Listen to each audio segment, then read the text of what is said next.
जी अस्सलाम वालेकुम रहमतुल्लाहि वबरकातुहू। जनाब अज माशाल्लाह चार गब्बड़ पट्ठा की माशाल्लाह लाट लियांदी ने ते पहले नंबर ते पट्ठ आ गई ने माशाल्लाह बिल्कुल वाइट गुलाबी माशाल्लाह पट्ठ ने और माशाल्लाह बिल्कुल वाइट अख दे विच ने तोता फेस और चंगी झालर माशाल्लाह बकरा नहीं समझना बिरा पट्ठ ने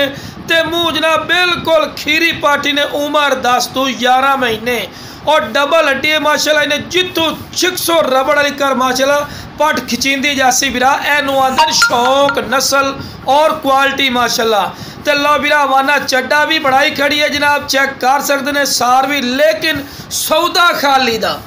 गब्बन भी है तुहानू ही मालूम हो रही लेकिन सौदा खाली दा ते लो बिरा बंदे नू नाल खड़ा करने का मकसद होता है कि तुहानू हाइट का भी पता लगे बिरा शौक रखना तो बिरा एनू शौक आंदे और नस्ल और क्वालिटी बिरा माशाल्लाह हर पॉइंट जबरदस्त ने डबल हड्डी ने पढ़ती वेल भी चेक कर सकते हैं चंगी लंबी वेल और दो वेखो बिल्कुल तीर वाली कार सीधी पैर बनने क्योंकि तुहानू वीडियो बना के चेक करवानी है तो लो बिरा टोर फिर के विखा रहे हैं कि कोई लंगड़ी लूली नहीं और डिमांड ही जैद मुनासिब हो सी अपनी और डिमांड ही होती जी लो जनाब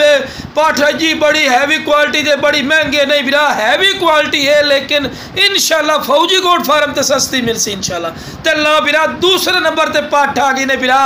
हुसन और खूबसूरती दी अखीर देखो ना जी बड़ी मेहनत नाल तुहाडे वास्ते माशाल्लाह जानवर लियाने हैं जेडे नस्ली जानवर होंदे हैं और तोता फेस ने और कन्ना दे लापर चेक करो चंगे लंबे कन लंबी गर्दन और लंबी वेल और दो वेखो बिल्कुल तीर वाली कर सीधी ते एनू आंदे फेस ब्यूटी बिरा गल्लां वाली गल नहीं खुद भी चेक कर सकते हैं वेखो जी 60-70 हज़ार रुपये वाली पट्ठ है तो लेकिन तुहानू की रेट मिल सी बिल्कुल जायज़ और मकूल हालांकि जितनी की महंगाई हो चुकी तुहानू भी पता है तो लो बिरा गब्बड़ भी है लेकिन सौदा खाली दा बिरा पहले सूए च ने ते हुसन खूबसूरती और क्वालिटी और तुहाडी अखां दे सामने माशाल्लाह कोई ऐसा पॉइंट नहीं जड़ा कम होवे तो लो बिरा टोर फिर के विखा रहे कि कोई लंगड़ी लूली नहीं सेहतमंद ने और एक्टिव तो लो बिरा तीसरे नंबर ते पट्ठ आ गई ने ब्लैक मक्खी चीनी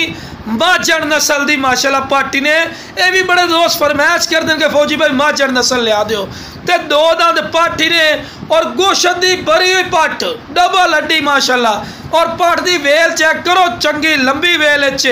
ते वाना चड्डा ये भी बनाई खलोती है सारे भी मालूम करा रही है भी गब्बन है लेकिन सौदा खाली दा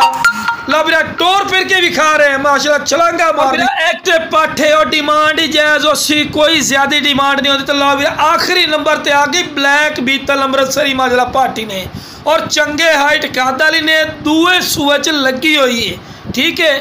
और जे ना बंदा को लिया उन्हें कहा फौजी भाई 2 महीना की जी गारंटी शुदा गब्बड़ तो लवी पट्ठ ठीक है ना जी दूए सूबे च लेकिन एदा भी सौदा खाली दा वेखो ना जी बिरा गलत बयानी करके चीज़ नहीं देवनी 2 महीने तू ना आखिए लेकिन असीं तुहानू खाली बना के दे रहे हैं और डिमांड ही बिल्कुल जायज़ मकूला है वेखो ना जी यह पट्ठ है जी 65-70 हज़ार रुपये तो घट नहीं देंदे ते हुसन और हाइट कद भी चेक करो चंगे हुसन वाली पाठी ने और डिमांड ही बिल्कुल जायज़ और मकूल ने जिस वीरां नूं चाहिए जनाब सारी दी सारी पट्ठा स्क्रीन